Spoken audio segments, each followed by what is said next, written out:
ನಮಸ್ಕಾರ ವೀಕ್ಷಕರೇ, ಈ ಒಂದು ವಿಡಿಯೋದಲ್ಲಿ ನಾವು ನೋಡ್ತಾ ಇದ್ದೀವಿ ಅಪೆಕ್ಸ್ ಬ್ಯಾಂಕ್ನಿಂದ ಕರೆದಿರ್ತಕ್ಕಂಥ ಒಂದು ಹೊಸ ನೋಟಿಫಿಕೇಶನ್ನ. ಈ ಒಂದು ಹೊಸ ನೋಟಿಫಿಕೇಶನಲ್ಲಿ ಏನೆಲ್ಲ ಇದೆ ಅಂತ ಹೇಳಿ ನೋಡೋಣ ಬನ್ನಿ.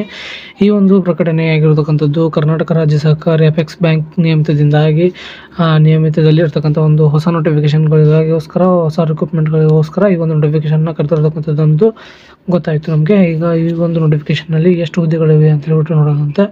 ಕರ್ನಾಟಕ ರಾಜ್ಯ ಸಹಕಾರಿ ಅಪೆಕ್ಸ್ ಬ್ಯಾಂಕ್ ನಿಯಮಿತ ಬೆಂಗಳೂರು ಇಲ್ಲಿ ಖಾಲಿ ಇರುವಂತಹ ಬ್ಯಾಂಕ್ ಸಹಾಯಕರ ಹುದ್ದೆಗಳ ನೇರ ನೇಮಕಾತಿಗೋಸ್ಕರ ಈ ಒಂದು ಆನ್ಲೈನ್ ಮೂಲಕ ಅರ್ಜಿಯನ್ನು ಆಹ್ವಾನಿಸಲಾಗಿದೆ ಅಂತ ಹೇಳ್ಬಿಟ್ಟು ಇಲ್ಲಿ ಕೊಟ್ಟಿದ್ದಾರೆ. ಈ ಒಂದು ಅರ್ಜಿ ಒಳಗಡೆ ಏನೆಲ್ಲ ಇದೆ ಅಂತ ಹೇಳಿ ನೋಡೋಣ. ಹುದ್ದೆಗಳ ವರ್ಗೀಕರಣ ನೋಡ್ಬೋದು ನೀವು. ಎಲ್ಲ ವರ್ಗದವರಿಗೂ ಸಹ ಸೇರಿಸ್ಬಿಟ್ಟು ಒಟ್ಟು 85 ಹುದ್ದೆಗಳನ್ನು ಇಲ್ಲಿ ಮೀಸಲಾಗಿಟ್ಟಿರೋದನ್ನು ನಾವು ಕಾಣ್ಬೋದು.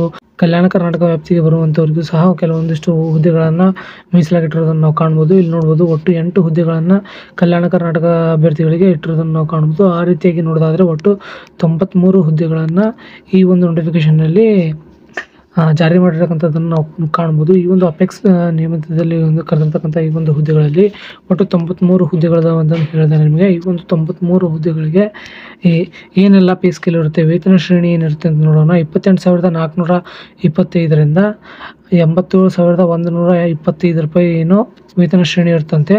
ಈ ಒಂದು ವೇತನ ಶ್ರೇಣಿಯನ್ನು ಈ ಒಂದು 93 ಹುದ್ದೆಗಳಿಗೆ ಮೀಸಲಾಗಿಟ್ಟಿರೋದನ್ನು ನಾವು ಕಾಣ್ಬೋದು. ಈ ರೀತಿಯಾಗಿ ವೇತನ ಶ್ರೇಣಿ ಇರ್ತದೆ ಅಂತ ಹೇಳ್ಬೋದು. ವಿದ್ಯಾರ್ಹತೆ ನೋಡಬೇಕು. ವಿದ್ಯಾರ್ಹತೆ ನೋಡೋದಾದ್ರೆ ನಾವು ಯಾವುದೇ ಒಂದು ಸ್ಟ್ರೀಮ್ನಲ್ಲಿ ಪದವಿಯನ್ನು ಹೊಂದಿರಬೇಕಾಗುತ್ತೆ.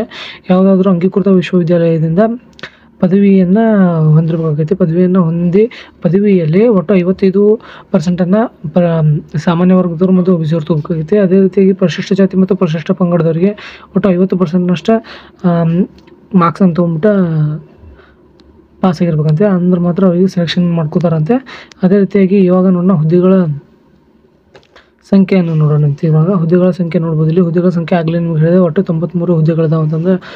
ವಯೋಮಿತಿಯನ್ನು ನೋಡೋಣ ಅಂತ. ಈ ಒಂದು ವಯೋಮಿತಿ ಏನಂದರೆ 18 ವರ್ಷವನ್ನು ಆಗಿರಬೇಕು. 18 ವರ್ಷದವರಾಗಿ ಪರಿಶಿಷ್ಟ ಜಾತಿ ಪರಿಶಿಷ್ಟ ಪಂಗಡದವರಿಗೆ, ಅದೇ ರೀತಿಯಾಗಿ ಪ್ರವರ್ಗ 1ಕ್ಕೆ 40 ವರ್ಷದವರೆಗೆ ವಯಸ್ಸಿನ ಗರಿಷ್ಠ ವಯೋಮಿತಿ ಇಟ್ಟಿದ್ದಾರೆ. ಜಾತಿ ಹಿಂದುಳಿದ ವರ್ಗಗಳು ಅಂದರೆ 2A 2B 3A 3Bಗಳಿಗೆ 38 ವರ್ಷ ಇಟ್ಟಿದ್ದಾರೆ. ಅದೇ ರೀತಿಯಾಗಿ ಸಾಮಾನ್ಯ ವರ್ಗದವರಿಗೆ 35 ವರ್ಷದವರೆಗೆ ವಯೋಮಿತಿಯನ್ನು ಇಟ್ಟಿರೋದನ್ನು ನಾವು ಕಾಣ್ಬೋದು. ಒಂದು ನಿಗದಿತ ಶುಲ್ಕ ಪಾವತಿ ವಿಧಾನ ನೋಡ್ಬೋದು. ಯಾವ ರೀತಿಯಾಗಿ ಈ ಒಂದು ಶುಲ್ಕವನ್ನು ಪಾವತಿಸಬೇಕಂದ್ರೆ ಆನ್ಲೈನ್ ಮೂಲಕ ಈ ಒಂದು ಪಾವತಿಯನ್ನು ಮಾಡಬೇಕಾಗೈತಿ, ಪೇಮೆಂಟ್ ಪಾವತಿಯನ್ನು ಮಾಡಬೇಕಾಗೈತಿ. ಈ ಒಂದು ಪರಿಶಿಷ್ಟ ಜಾತಿ ಮತ್ತು ಪರಿಶಿಷ್ಟ ಪಂಗಡದವರಿಗೆ ಒಟ್ಟು 500 ರೂಪಾಯಿಯನ್ನು ನಿಗದಿಪಡಿಸಿದ್ದಾರೆ ಶುಲ್ಕ ಪಾವತಿಯನ್ನು.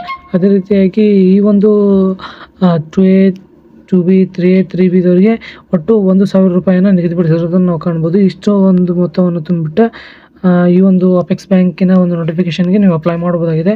ಅರ್ಜಿ ಸಲ್ಲಿಸುವ ಕೊನೆಯ ದಿನಾಂಕವನ್ನು ನೋಡೋಣ. ಈ ಒಂದು ಅರ್ಜಿ ಸಲ್ಲಿಸುವ ಕೊನೆಯ ದಿನಾಂಕ 6/4/2024 ಆಗಿದೆ.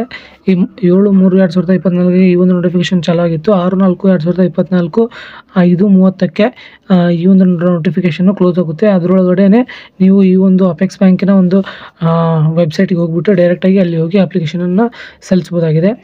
ಇದುವರೆಗೂ ಯಾರೆಲ್ಲ ನಮ್ಮ ಚಾನಲ್ಗೆ ಸಬ್ಸ್ಕ್ರೈಬ್ ಮಾಡ್ಕೊಂಡಿಲ್ಲ ಸಬ್ಸ್ಕ್ರೈಬ್ ಮಾಡ್ಕೊಳ್ಳಿ. ಇದೇ ರೀತಿಯಾಗಿರ್ತಕ್ಕಂಥ ನೋಟಿಫಿಕೇಶನ್ಗಳನ್ನ ನಿಮಗೆ ತರ್ತಾ ಇರ್ತೀನಿ.